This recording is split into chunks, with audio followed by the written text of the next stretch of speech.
Nih ada dua pemahaman yang gue kepengen, I don't know, bukan ngajarin sih, cuman lebih tepatnya yang gue mulai tangkap atau mulai gue paham.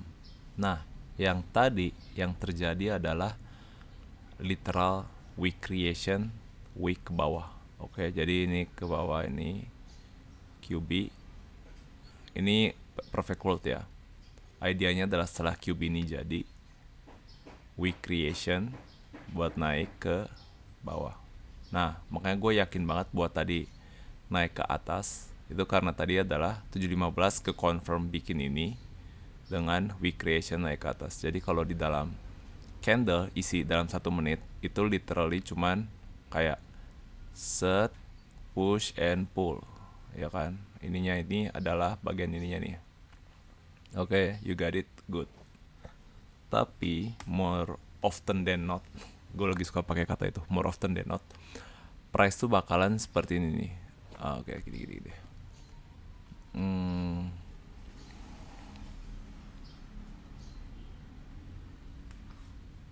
oh ya ini beda ya anjir.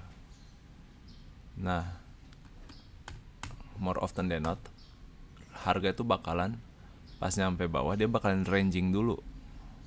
Oke. Nah, ini yang kita sering suka nangkap, suka kegocek nih di sini. Terus di kita kira ada shift. Terus dia feel 50%, terus dia makin ke bawah. Oke. Ini menurut gua next learning kita nih. Milestone kita harus paham ini nih. Nah, gua kepengen ajarin pullback versus shift, atau kita sebutnya market structure shift, karena kadang bisa kegocek, kita nggak bisa bedain mana yang dia ke atas buat dia makin ke bawah, mana yang literal murni reversal buat dia makin ke atas. Jadi tuh gerakan pullback itu tuh bisa kelihatan seperti market structure shift. Oke. Nah, ini yang harus kita pinter-pinter bedainnya. Pengalaman gua, satu, kalau misalnya ini pullback atau yang kita kepengen continuation, itu tuh satu, confirm dulu 1 hour QB-nya. Itu udah pasti. Itu udah 15 minute 1 hour QB, itu udah harus terjadi. Oke. Habis itu kalau dia ranging di bawah, masih ranging di bawah gitu. Nah, di sini tuh berarti oke, gini. Kalau misalnya price actionnya kagak langsung naik ke atas buat dia turun ke bawah, itu biasanya tuh masih di area premium, yaitu area daerah sini. Dia bakal ngocok-ngocok di sini nih kayak gini, sampai dia ngebreak salah satu sweep di sini, naik ke atas buat dia turun ke bawah lagi. Jadi kita harus pahamnya adalah premium dan discount zone-nya ini dengan setelah konfirmasi 15 minute. Oke.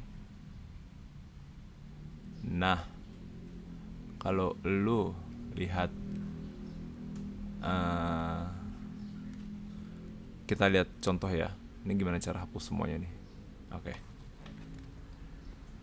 Kita lihat contoh hari. Nah, ini dia nih. Nah, dari jam 7. Where is it? Nah, ini dia. Jam 7 15 menit. Oke. First, kita bakalan tandain ini biar gampang nyarinya. 15 menit. Nah, 15 menit pertama jam 7 sampai jam 7.30 confirm ya QB ya. Karena QB itu emang bentukannya turun ke bawah gitu loh. Terus kita coba tarik Fibonacci-nya. Oke. terus di dalam sini itu tuh pasti ada significant fair value gap. Ini udah sering banget kejadian anjir, sumpah gue nggak bohong. Ini udah sering banget kejadian. Nah, jangan sampai ini kita nilai sebagai market structure shift. Karena maksudnya emang kelihatannya sekarang nggak kelihatan seperti market structure shift, cuman kita udah pernah ngambil yang seperti ini. Market structure shift, kita ambil pullbacknya nggak jauh, terus ini stop out. Hal ini kejadian karena dia kagak luas, in the sense that dia nggak turun banget ke bawah terus kayak gini terus bikin shift terus ke atas buat dia ke bawah. Nah ini karena gap, karena ini kelihatan kayak ranging, makanya ini tidak tidak kelihatan jelas kayak shift. Tapi idenya adalah dia kepengen nyentuh discount zone, atau kalau kita bisa naruh pending order, dia kepengen masuk ke market success ini, fair value gap sini untuk dia makin ke bawah. Nah, cara bedainnya adalah sebenarnya ini sama persis ya buat nge-trade identical. Cuman yang gue temu lagi, sebuah identical itu nggak hanya bener-bener kiri dan 30 sama 15-nya tuh mirip, tapi yang gue pelajarin 30 menitnya juga berlaku kalau misalnya sama-sama hitam gitu. Nah ini tek gitu, dua ininya tuh hitam. 6.30 sama 7-nya itu sama-sama hitam, naik ke atas buat lanjutin ke bawah. Nah kata kuncinya menurut gue itu, kita harus bisa bedain mana yang pullback, mana yang market structure shift. Nah, yang kemarin kita salah ngambil trade itu, yang kita kira itu tip to tip itu, atau apa sih namanya itu? Ini dia SMF ini. Trade nomor berapa dia?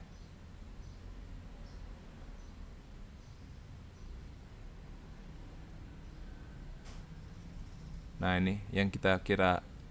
Nah ini kan mirip nih, ada 15 minute QB tapi malah ke atas. Iya kan? Nah ini tuh tempat penempatannya, kejadiannya salah, maksudnya di 7.15 nya itu yang turun ke bawah. Alhasil apa? Alhasil sebenarnya ada alhasil sebenarnya ada QCT atau apapun itu, wick ke atas buat naik ke atas. Penempatan timing yang salah. Musnya tuh jam 7 tuh turun ke bawah, naik ke atas jam 7.15an, terus ngocok dikit baru dia naik ke atas. Nah ini sebenarnya tuh perfect, apa sih namanya, perfect type 3 shift gitu, ya kan. Again, beda timing, beda cara ininya juga, cara nge-trade-nya juga. Jadi nggak bisa disamain. Ya gue yakin itu kita udah tahu lah ya. Cuman ini sih yang kita harus lebih pintar lagi. Pullback versus market structure shift. Okay, don't forget to subscribe, like, and comment. Make sure to share with your friends and family. Make sure they trade with us every day, specific Asia time. And bye-bye.